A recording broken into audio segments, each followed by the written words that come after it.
Hello everyone and welcome to day 6 of my 7-day challenge. So if you've been following me, you'll know that my wonderful coach set me a 7-day challenge to go live every day for 7 days and share some of my wisdom and knowledge with you.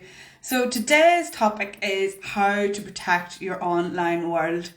And let's face it, we all want to stay safe in our online world, and the online world is very much part of all of our lives, and we want to protect it the same way as we do protect anything that's important to us, like our home, our car, our personal security. So it's really important to learn. I'm going to share with you what I consider my top 10 tips on how to protect your online world. And personally, I feel that if you were to implement all 10 of these, you will be in a really, really good place. We will never say in cybersecurity that you will totally prevent a cyber attack or a cyber incident or a scam, but by implementing these 10 things, you will definitely decrease the chances of getting hacked. So number one, might seem basic, but is super, super important, is installing antivirus software on your devices and keeping that antivirus software up to date. So even myself, I have antivirus software on, I have two computers. I have a computer and a laptop, and I also put it on my mobile device, so my phone. So I'm also going to talk about, I often have people come to me and say, I have a Apple device or an iOS device, so I don't need antivirus software. And that is somewhat true, but in some cases you may. So I would still consider it, even if you do own a Mac or an Apple. There is free antivirus tools out there and software that you can download and install, but antivirus software is definitely the number one way to keep your online world safe. I definitely recommend installing one that is self-manages itself, so that will run regular scans. And also, if you're using a Windows device, Windows Defender has come a long, long way. So making sure that it's up to date and running, and that will protect your accounts if you do click on something nasty. So number two is, these are all important, but these are probably in the order of importance that I feel. Number two is install a password manager. So have a password manager and let that password manager manage all your passwords, but also let that password manager create unique passwords for you. So I often see people implement a password manager into their lives and into their businesses, but they still continue to create their own passwords.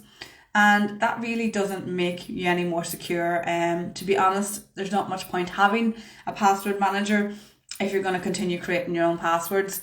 So you need to let the password manager create unique passwords for you. For instance, I've said previously that I only know the password, or the passphrase, should I say, into my password manager.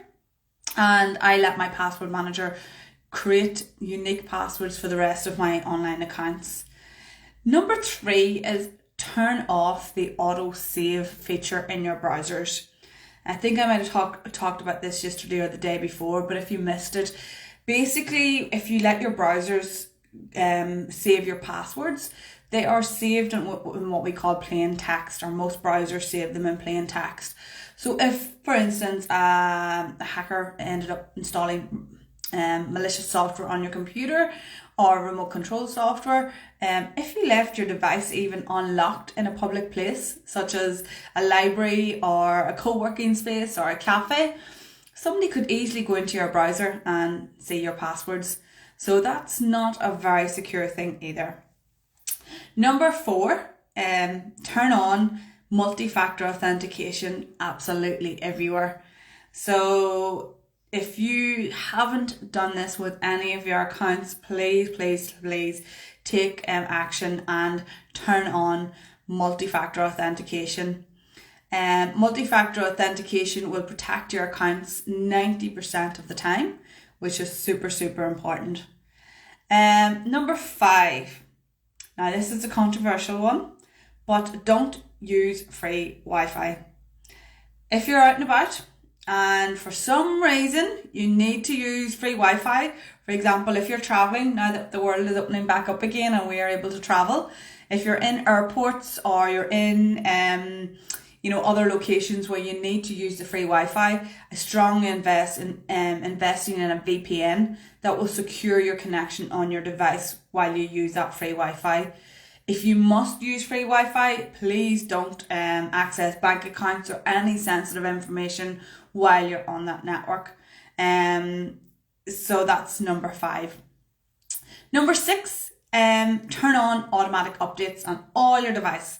So Windows updates, software updates on your mobile devices, such as your mobile phone.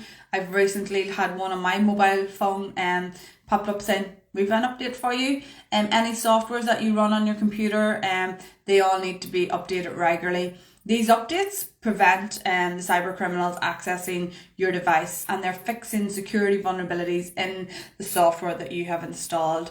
So if you're using Microsoft Office products, Word, Excel, and their product suite, please allow them to do their automatic updates as well. It's super important that you let them update as well.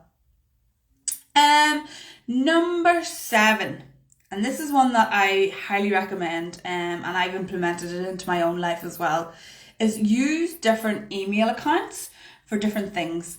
So if you've got a business, use a different email account for signing up to, say, newsletters and online blogs and all those different services. Everything now wants your email address.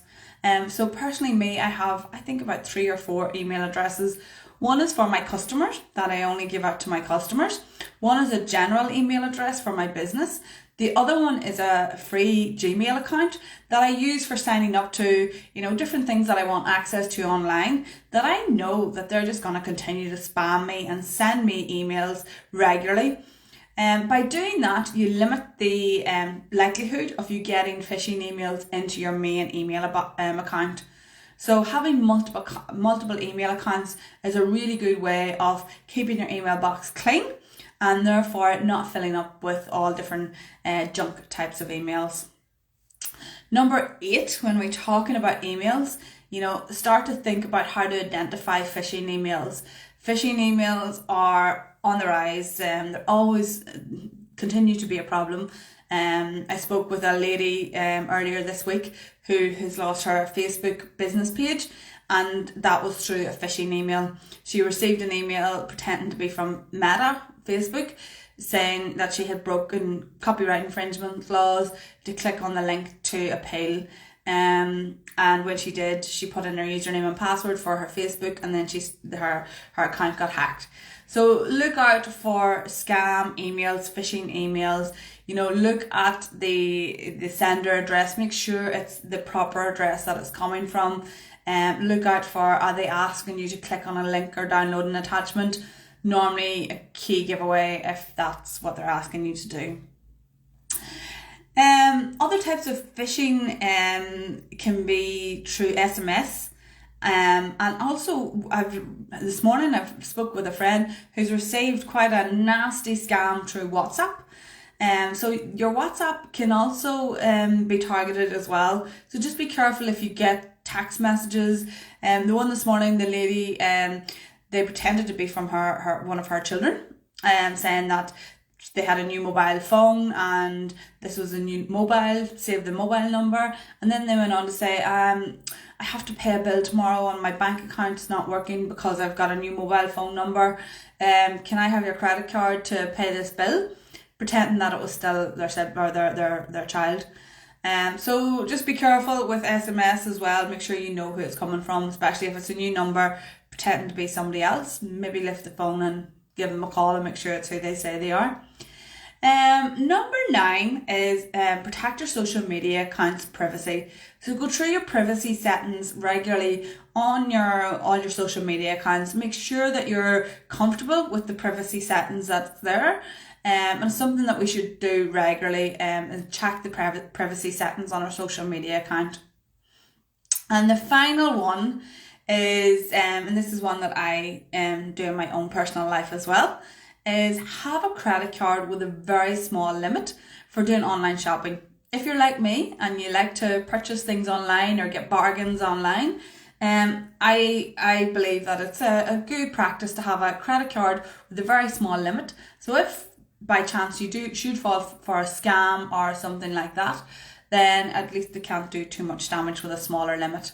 So I really hope these 10 tips that I've shared you today on how to protect your online world is useful. And I'd love to hear from you if there's any of them that you haven't heard of before, and whether you're going to implement them into your life. So thanks very much. Tomorrow is day 7, one more day of the live challenge. I am going to continue up, probably not every day going live, but I'd love to hear from you if you've got any topics that you would like me to cover in my lives going forward. I always want to provide value and help you with topics that you're not sure about. So have a great day, everyone, and see you all soon.